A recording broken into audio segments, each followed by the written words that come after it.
After installing Resolve and launching the program, you will be taken to this dialog box here. So the first thing you have to do is you have to create a project. So you can click the button here and give a name to the project. So I have already created a project called tutorials. Click on that.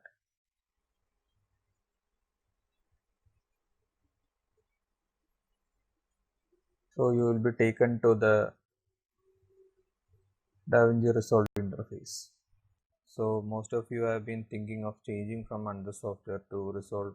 So Resolve is very powerful now with the new version. So let's take a look at the different tabs and how you go about. So first thing you have to do is the media page. The media page you can import the files. So whenever you start a project you can import the files by selecting them. So let's select these files and you can drag and drop them into the clips in the media pool.